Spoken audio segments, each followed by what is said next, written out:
You're tuned in to More Living with Jim Brogan, broadcast live from the Brogan Financial Studios at News Talk 98.7, where old-fashioned values, expert knowledge, and genuine understanding come together to give you the retirement straight talk you deserve. Jim's a former National Advisor of the Year recipient and a financial educator, and he's here today to talk about how you can live out the best years of your life. Jim and the Brogan Financial team have been helping retirees and pre-retirees across the Southeast for over 20 years in their pursuit of financial independence. You can reach them during the week at 865-862-6800. So sit back, relax, and get ready to learn, because More Living with Jim Brogan starts now. Happy Saturday, East Tennessee, and welcome to More Living with Jim Brogan, where it's all about living the best years of your life your way. This is News Talk 98.7 WOKI, and when I think of some of the things that are the most important pillars of our community, one of the things that really jumps to the forefront would be education, especially K through 12 education. You know, the foundation of that really. And you've heard us discuss before. We've had Mayor Jacobs on about, you know, if somebody can't in reading at a third grade level by the time they're in the third grade, it can be so detrimental. And we know how education impacts poverty and so many things. It can be the difference between having a great success and really struggling to provide for yourself and your family. In our area, Knox County Schools is charged with the education of over 58,000 students. It is one of the largest employers in this area, and it is the third largest school district in Tennessee. So I'm very pleased to have with us Knox County Schools Superintendent John Rysewyk. Superintendent Rysewyk is a graduate of the University of Tennessee, so that's a good start there. And then he has a doctorate in education from ETSU, East Tennessee State. He spent his early career teaching at Bearden High School before moving into administrative roles at the school level and then at the district level. He's, of course, passionate about education and the Knoxville community he calls home. So it's a real privilege to have you with us. Thank you, Dr. Rysewyk, for taking time out of your busy schedule. Well, thanks so much for having us. Now, you've been at the job as superintendent we were just discussing off air, just over a year. That's correct. How's the experience been? You know, it's been great. I mean, even though it's been my first year in this role, you know, I have been in Knox County for about 20 years, or 20 plus years, and I've had most of my career here in different roles. So it was interesting seeing it from a different view of the superintendency, but still a lot of familiar faces and a lot of, you know, familiar with the values in the schools and those sorts of things. So that part was great. Did it kind of rise the level of hot seat you were in? You know, I think it did. I mean, obviously, yeah, that's part of it. But you know, I think have been fortunate to be able to work closely with superintendents to understand it was going to turn up a little bit. So Knox County has, I guess, about 90 schools, almost 8,000 staff members, over 58,000 students. Can you talk about some of the challenges of running such a large district? Sure. You know, I think there's kind of the beauty and some, I guess, would say curse of a large district. You know, I think the challenge is always how do you make big feel small? You know, I mean, we want to be welcoming. We want every great word. Every student, every teacher, you know, to feel like they're part of something. They're mattered. They're seen. There's a plan for them, and so I think that's kind of the challenge of how do you make that happen. Another part that's unique to Knox County, most of the time when you get school systems as large as ours in the country, they're kind of very homogeneous. They're typically very urban. But at that point, you've had a lot of kind of suburban flight and those sorts of things. We really haven't in Knox County. Knox County very much has a rural population, an urban population, and a suburban population. And families, by and large, have continued to keep their kids in the public school system. So, you know, we like to think of Knoxville as kind of the largest small town in the state, and I think that's kind of reflected in our school system as well. Yeah, that does sound extremely unique, when you put it that way. Do you think the district is too big? Do you think it should be maybe split up geographically? Well, you know, it's funny you should say that. That is kind of something that we did management-wise right off the first from the get-go. So you created a new regional structure. Created a regional structure, and I think, you know, again, having been in the district and seen lots of things and had an understanding of you know, different values in different places and different people choosing to live in different parts of the community, and one size doesn't fit all with those answers. So that was part of our reason for thinking about a regional. Yeah. So tell us a little bit about how that regional structure set up, and have you experienced some growing pains with that? Yeah, it's been interesting. So we, again, back to that idea of there are very different kind of values, political beliefs, all those kinds of things across those different demographics. So we really looked at, where geographically there's a lot of and similarities. If you choose to live in South Knoxville, usually, there's a reason you've chosen to live there. If you choose to live in Halls, there's a reason you've chosen to live there, and so we looked at areas that were very similar, and we broke them kind of down geographically. So if you think about the 5 regions, one is a center city region. If you think about Austin, Easton, Fulton's kind of feeder pattern, that's the other thing we did too. We'd always kind of been high school, middle school, elementary. Now we're K-12, so that whole feeder pattern is managed by the same group. So we can think about a kid from the time they enter us a pre-K. Which makes complete sense. Well, I think that was something we found that was kind of lacking. There was, it's easy to get siloed into reading as an elementary problem and graduation is a high school problem if you don't think about a student from pre-K until post graduation. So we have the center city. You can kind of think of the Carter community and the South Knoxville community as one region. Then you kind of go north and you grab kind of Gibbs, Powell, Halls, that area, and then you move into I'm going to say central. It's actually it'll be kind of central and Gibbs and Halls, and then you move a little more northwest where you get kind of Carnes, Powell, Hardin Valley, and then you've got kind of West Bearden and Farragut kind of all in one too. So again, I think if you think about kind of commonalities geographically in those areas, I think that kind of makes sense. I'm a South Knoxville boy. You mentioned South Knoxville. Okay, yeah, I grew up out off Alcoa Highway, went to Doyle High School before South Young and Doyle merged. So you had one.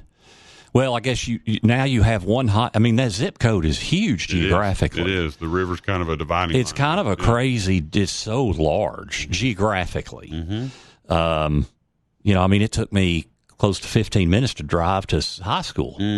Because we lived off Alcoa Highway, and there were parts of the Knox County district that I never even went to. Over there on the east side of Chapman Highway. Well, that area's growing so much too. It is. Yeah, it really is. So that's interesting.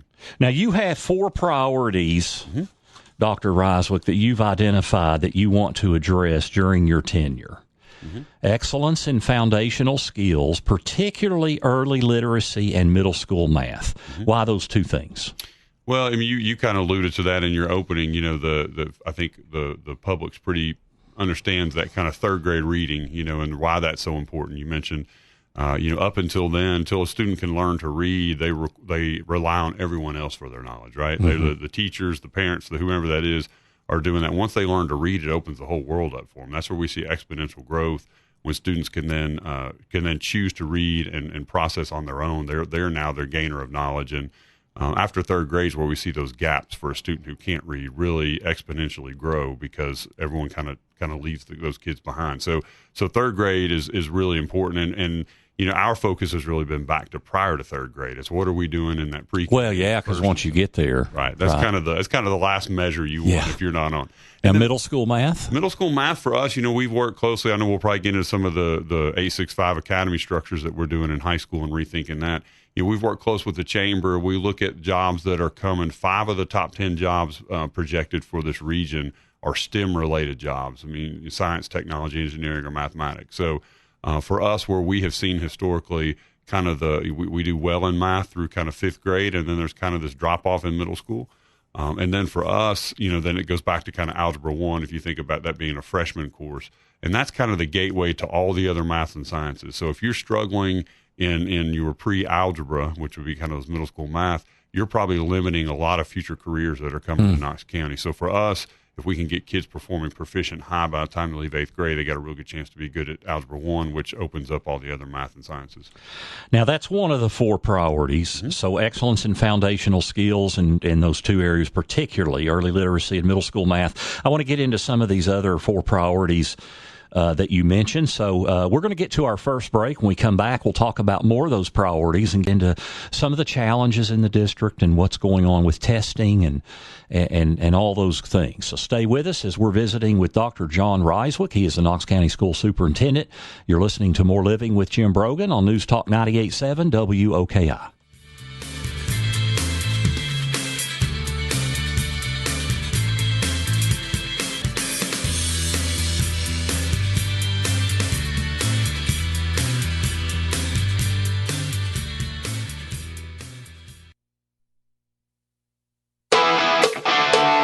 Welcome back to News Talk 98.7's Brogan Financial Studios, where Jim Brogan is coming to you live with important news and advice to help you achieve your dream retirement. Get ready to learn and live. Here's your host, Jim Brogan.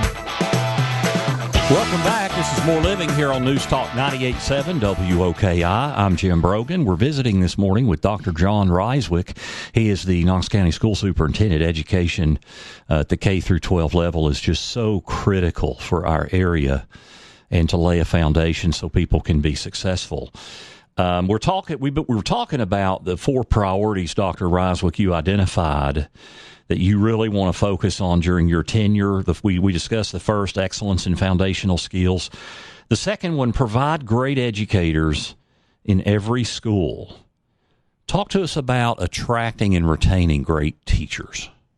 Yeah, I think any organization or any business, it's about your people and the quality of the people that you have and their ability to do the job. And, we're no different when it comes to that. So, for us, when we talk about great educators, we're really talking about, for us, those 90 schools that are out there. There's no way, we can have hands on those 90 schools every day. They're the leaders of those schools and the teachers of those schools. They're carrying out all the work, and they're connecting to the kids and to the families. We say all the time, I'm not confused. Like, I'm not Knox County Schools. People's experience of Knox County Schools are the teachers their students have and the principals that see them in the car line every day. Those are things that matter. So, for us, making sure we have well-trained folks who understand what's best to prepare students to be able to be ready for all the career trajectory down the road is extremely important. It's also equally as important for us to have an administrator or leaders in the building that keep their eye on the ball. And in education, we've kind of become the place for everything from feeding kids to, after-school care to all these kinds of things. And it's easy to get distracted. So having a principal and a leader that knows, these are the right things, that takes stress off teachers too, to say, these are things we're asking you to do. These are things that aren't yours that we're going to ask the community to help us with. And so it's important to have that. So as far as recruiting and retaining teachers, we do have great teachers. A lot of people who serve and have the heart to want to do that. People usually think about pay when we get to that. That is obviously something we've continued to try to do is to be competitive there. This last budget that was my first budget, the last budget we've just finished was a 4% raise for certified teachers. And that's piggybacking off what Mr. Thomas did the last 2 years. It's the third year in a row we've been able to get to a 4%. Which is kind of unprecedented for us. And so we want to continue to make that a priority. How was that received with the current inflationary trends we're seeing? From the teacher force, they were very positive, to see that was something that we were looking to do. So, kind of the history of that, 4% has been what everyone's tried to get to. And so we might have a year where we would do a 4%, and then the next year's a 2%, and we try to work back to a 4%. So to be able to stack 3 years in a row at a 4% has been kind of unprecedented for us. And our goal is to try to maintain that. So, it's our job in our budget now to start looking to say, how do we do things that maybe aren't as cool to free up capital for future years, like pay down debt. I know that's capital projects and that sort of thing. So we're using some of our dollars this year to try to do that so that we can continue to do raises, moving forward. Now, Governor Lee signed the Teacher Paycheck Protection Act. Mm-hmm. Makes the minimum teacher salary $50,000 by 2026. I guess up till now it's been $35,000 was the minimum. That's quite an increase. Mm-hmm. On the surface, that sounds great. Mm-hmm. Does that put what type of financial strain does that put on the district? Well, we're have been a little higher than that 35 for our average. We're in the low 40s or 40, 41-ish range, I think, right now. So back to, I think it comes to planning. And that's kind of what I appreciate our finance team and our budget team.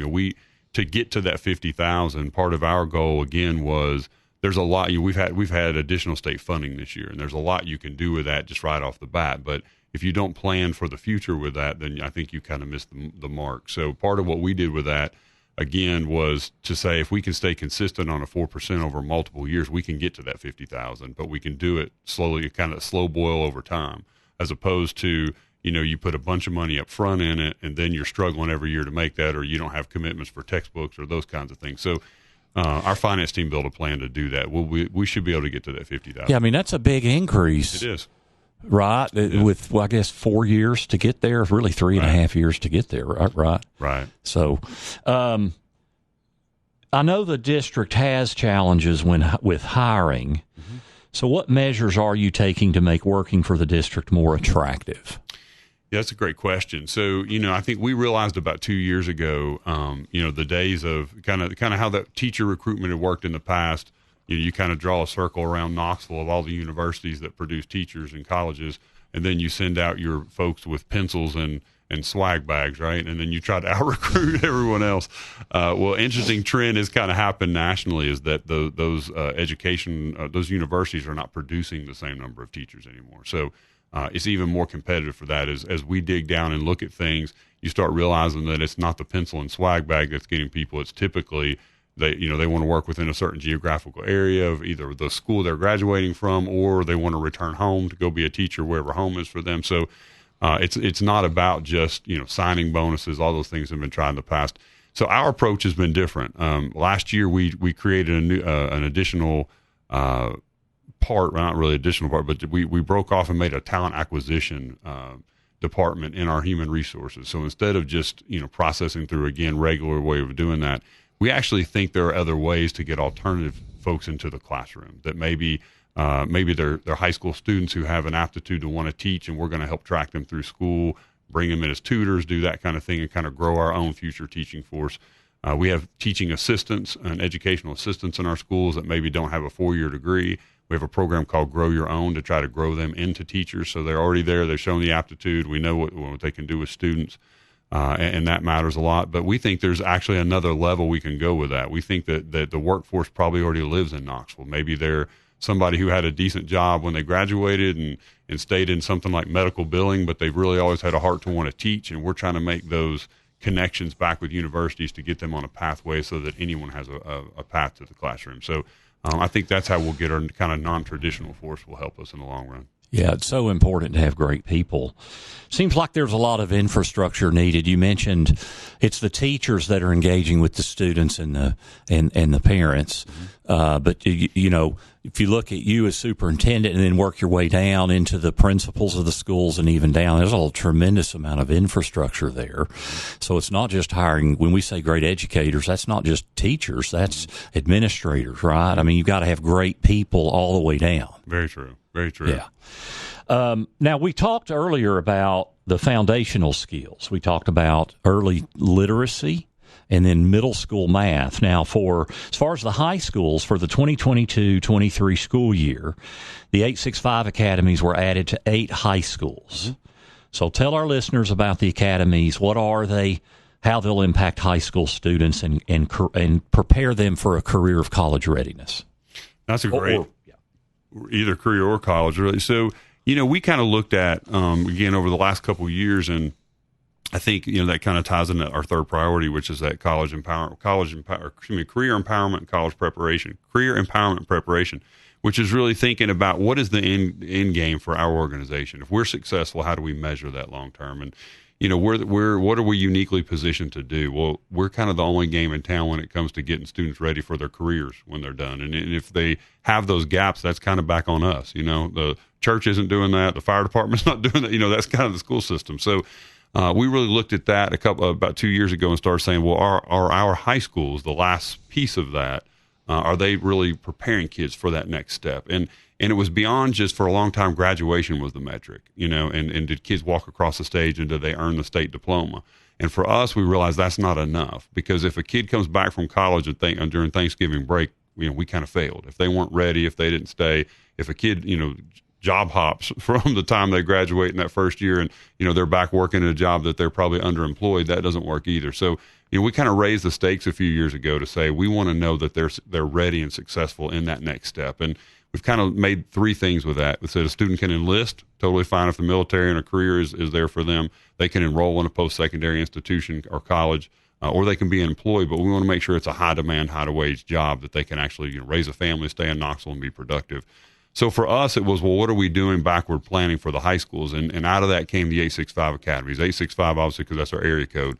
But it was really a way for us to receive businesses in. What we saw, that was the missing factor. We were kind of, we were our own school system, but there weren't natural bridges for local businesses to come in, be guest speakers, provide field trips, provide externships, which let teachers go out in the workforce and get a feel of why will I need to know this.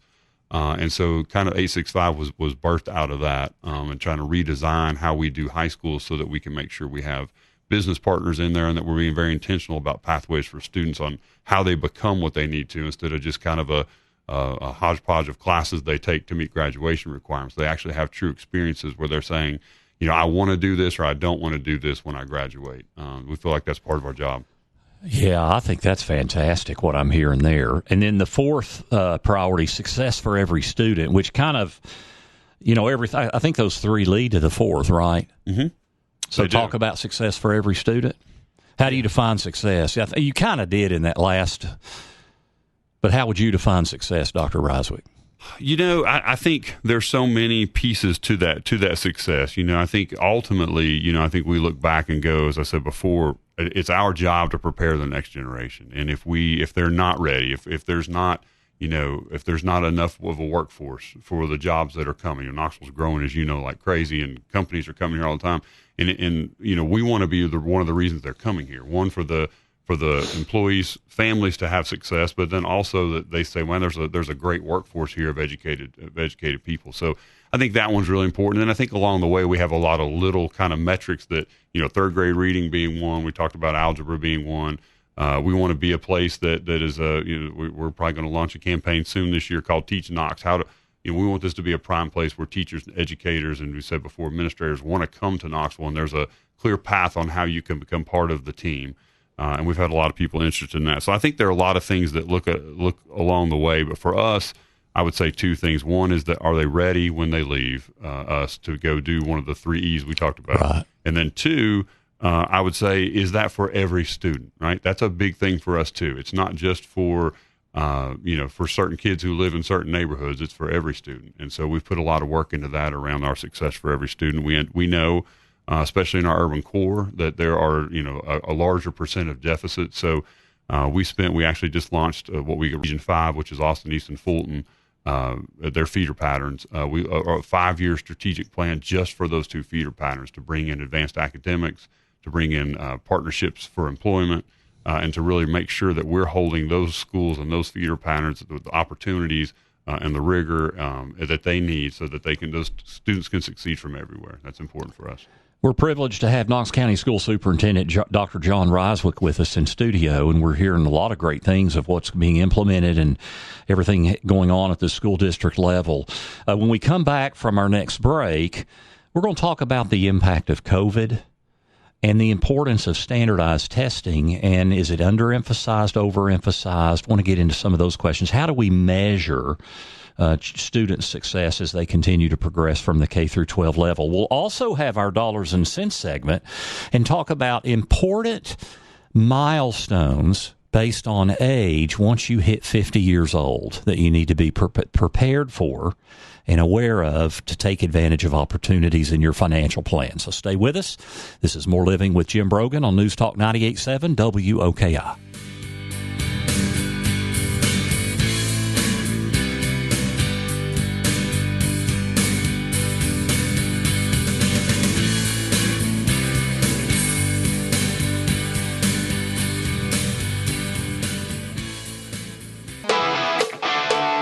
Welcome back to News Talk 98.7's Brogan Financial Studios, where Jim Brogan is coming to you live with important news and advice to help you achieve your dream retirement. Get ready to learn and live. Here's your host, Jim Brogan. This is More Living with Jim Brogan here on News Talk 98.7 WOKI, where it's all about living the best years of your life your way. Education from the K through 12 level especially is so critically important in our community. So it's our privilege to have Dr. John Rysewyk with us in studio. He's the superintendent of Knox County Schools. We're going to get back to Dr. Rysewyk in just a moment, but first it is time for dollars and cents. Want to be sure you are getting the most out of your retirement? For all the years of your retirement? That's the primary goal of More Living with Jim Brogan and our Dollars and Cents segment, where we provide you with an important financial tip that will help positively impact the quality of your life in retirement. And now, here's Jim with this week's Dollars and Cents tip. As you continue on your financial journey, age 50 is actually a very important age to start being aware of certain birthday milestones. And if you think back, since you began your career, you've hopefully contributed to a pension, a 401k, other employer-sponsored retirement account, or opened up an IRA or investing account. Maybe you've done savings, maybe you've done brokerage accounts, CDs, and of course, Social Security has been a big part of your income taxes because of your payroll tax withholding from your paycheck. But as you start to age and transition into your 50s and then even on up into your 60s, what comes next? There are very important birthdays to be aware of. 50 is one of those. Age 50 is when you can start adding more money to your 401k or other company plan. If you're 50 or up by the end of this year, you can now put in $30,000, up to $30,000 of your own money into a 401k type plan or 403b or other plan. That is quite a bit of money, and there's no question that retirement accounts are the best way to accumulate wealth because of the tax advantages that they provide. Now, there's also restrictions you have to be aware of, but the bottom line is that's a huge opportunity once you get into your 50s. Those are typically our highest earning years.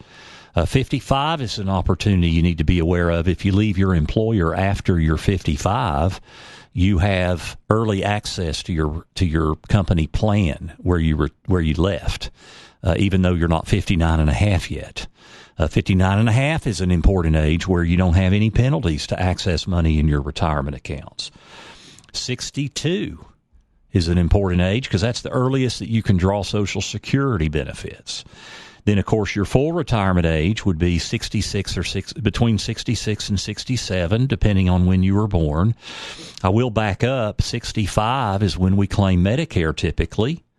And we need to be aware of all those rules. Part A is free. If you're still covered under your company plan, though, you need to be aware that if you enroll in Part A and you don't have to, it makes you ineligible for contributing to a health savings account once you enroll in Medicare Part A. So there's just a lot of things as you age that are so important to understand these rules. Of course, 70 is the age at which you stop getting increases in delayed retirement credits from Social Security. So you definitely don't want to wait past 70 to draw your Social Security benefit. And then, of course, 73 or 75, depending on when you were born, is when you have to start taking taxable distributions from your retirement accounts.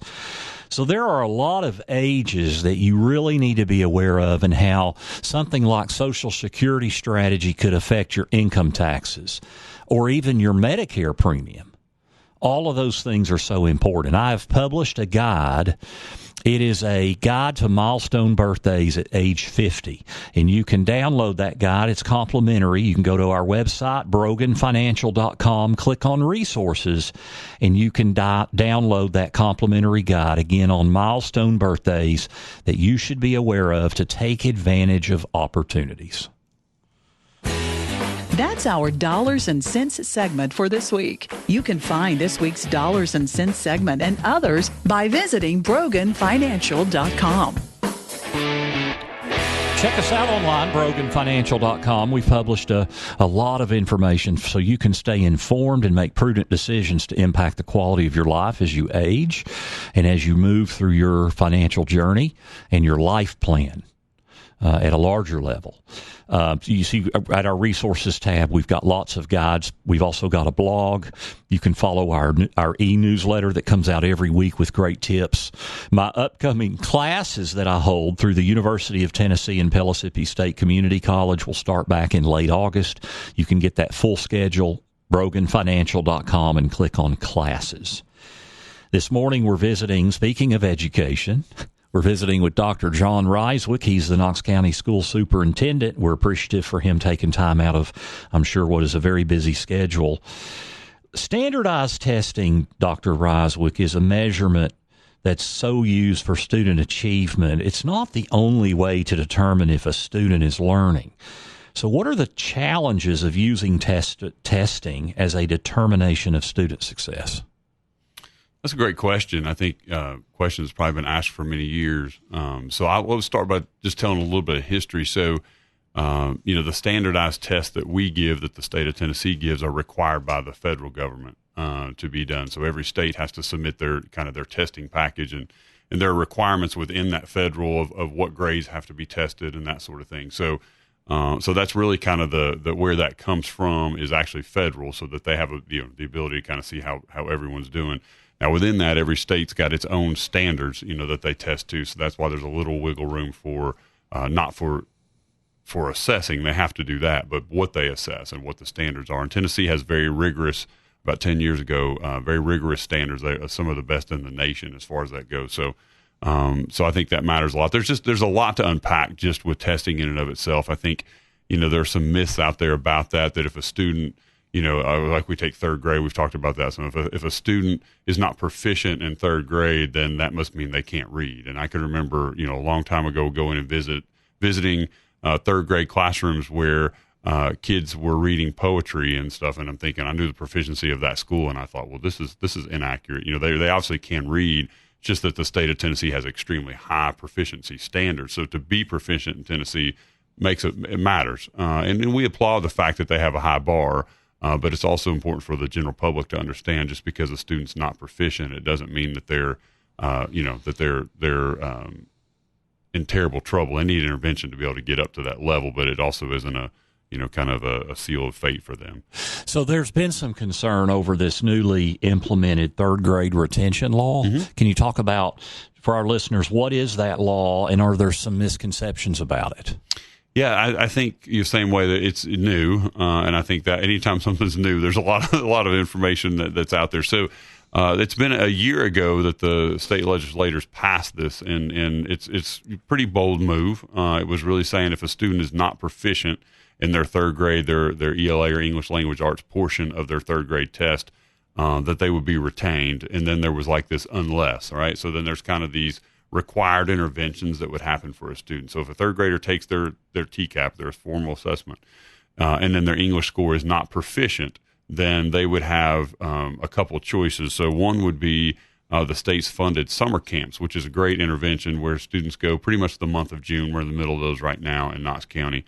We did those last year as well. And so that it's really to focus on those kind of deficiencies and skills for the students to show progress in that. If they do that and show progress during that month of June, then they would be promoted onto the fourth grade. Or there's also tutoring, which is high dosage, low ratio. So it's like a 1-to-3, a tutor to students to try to help again with those same gaps.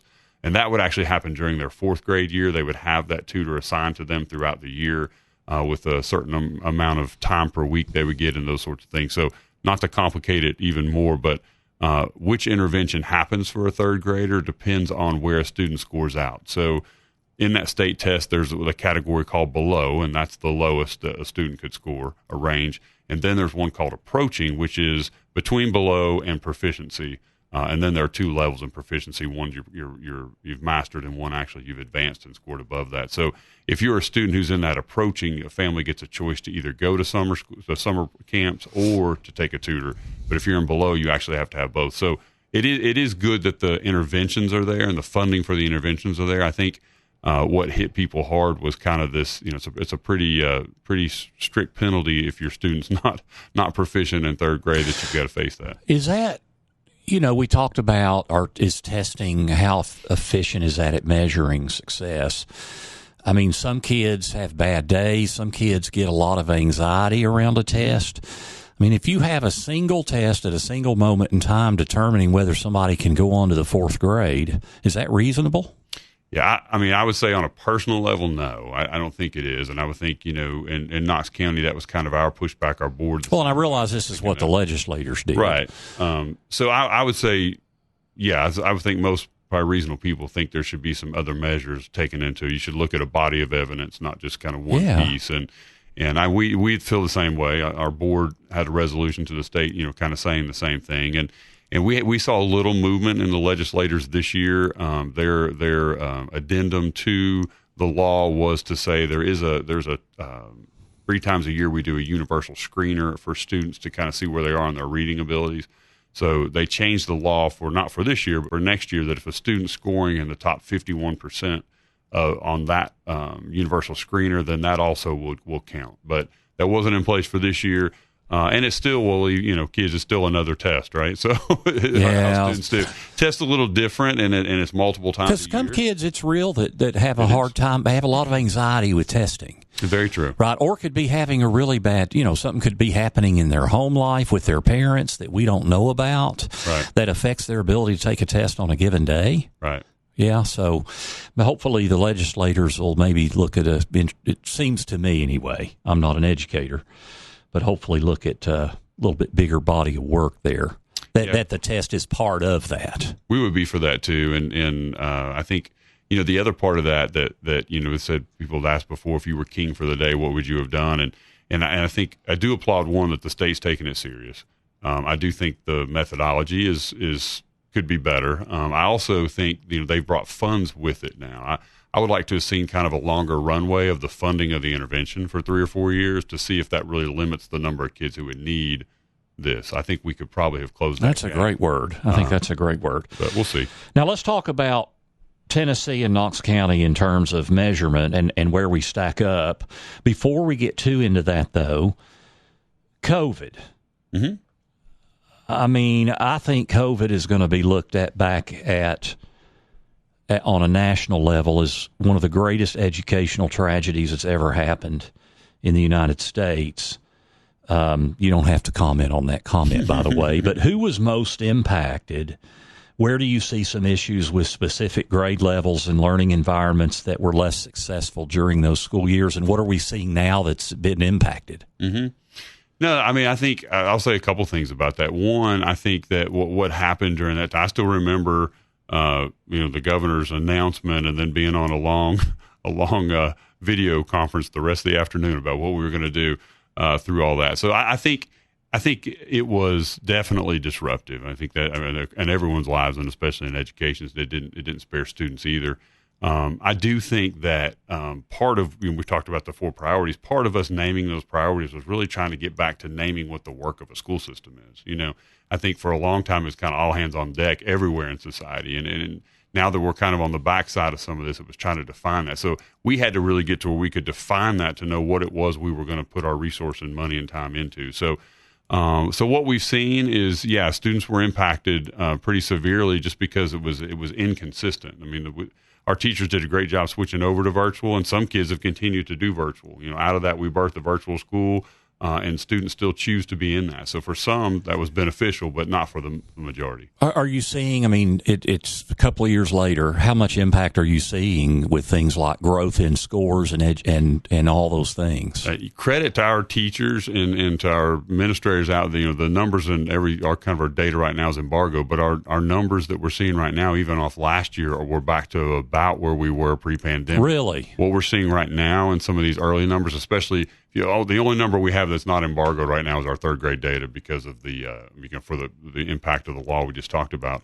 And we've actually seen about a 4% gain in 3rd grade reading this year, and which would put us right up with the highest we've ever been in proficiency. So I think there's a causality to that, right? So I think out of the ashes, right, of what COVID was, I think we saw a re-engagement of families back in education, which was a good thing because virtual teachers on my kid's device, and I'm interacting or seeing them, and there's this new kind of involvement in that. We've seen that in even like special education, kind of this new movement for what services my students can have. So we've seen this kind of re-engagement, I think, which has been good.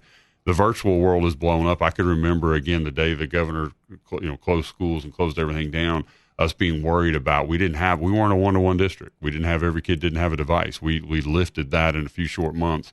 And then there was what about the early grades? Kids will never be able to use it. When I go visit classrooms, I was able to get into about 75 schools this year and walk the halls, being there with the principals. And even our even our 1st grade classes walked into those classes where they're logging into a Canvas page to get their assignment. So even within the regular school day, kids are just using it as part of what they do. So there have been some good things out of it that I think are helping us now propel forward. The summer camps, the tutoring, there was no level of this kind of sophisticated tutoring that was specific to. It was kind of, people offered after school hours, but this is we know your deficit, and the time is very much spent on trying to close that. Well, that's encouraging. Maybe my statement was a little too dramatic there about the long-term impact of how it affected our education. That's very encouraging signs. When we come back, we're going to talk about where Tennessee is and where East Tennessee is in Knox County schools, specifically in measurements. We're visiting, as you're listening to More Living with Jim Brogan. We'll have more with Dr. John Rysewyk. He's the Knox County School Superintendent when we come back, so please stay tuned.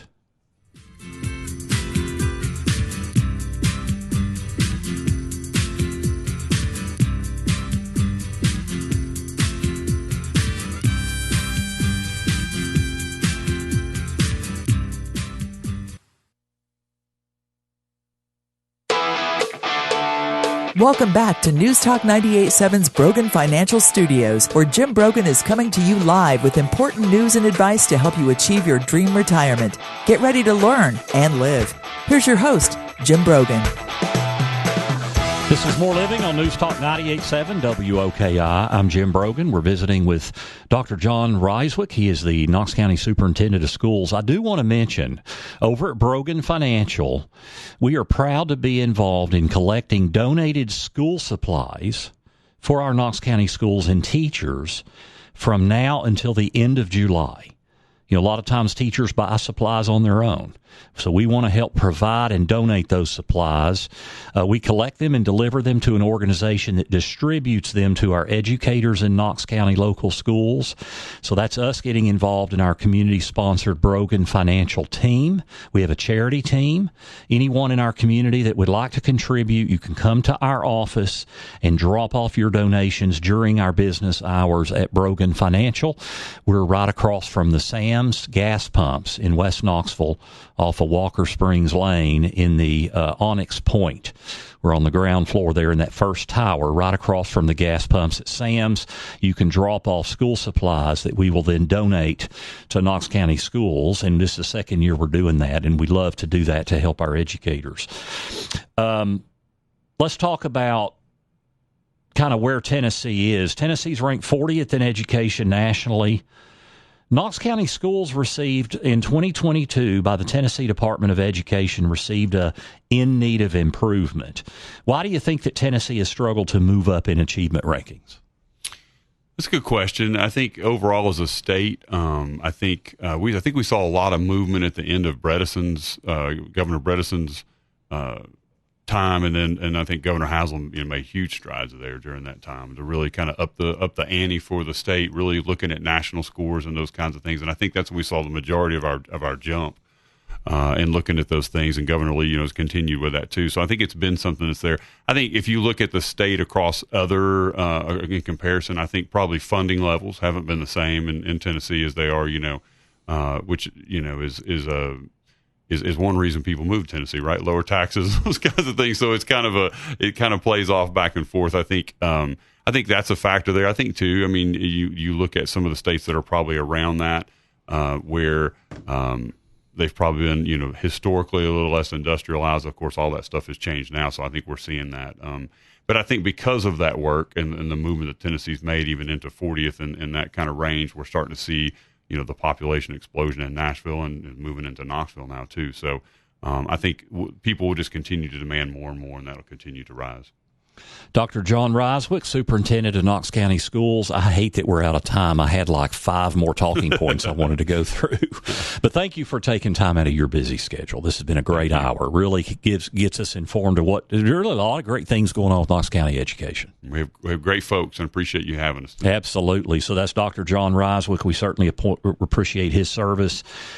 Hear great vision and wisdom in a lot of the things we're pursuing with Knox County schools. So we certainly want to support that and continue to grow and evolve. Today we've talked about education because greater education provides for more living so you can live the best years of your life your way. Speaking of education, I have my upcoming adult education classes through the University of Tennessee in Pellissippi State.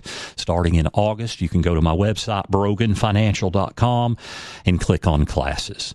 Thank you for tuning in. Thank you to Riley for for engineering, and thank you to Jill for producing. This is More Living with Jim Brogan on News Talk 98.7 WOKI. The views expressed by Jim Brogan and his guests are not that of Cumulus Media. Any discussion of financial, legal, and tax planning strategies is not intended to be individualized advice and is general in nature. Always consult with your advisor for advice specific to your needs. This program's content does not represent a recommendation of any particular security, strategy, or investment by Jim Brogan or Brogan Financial Incorporated.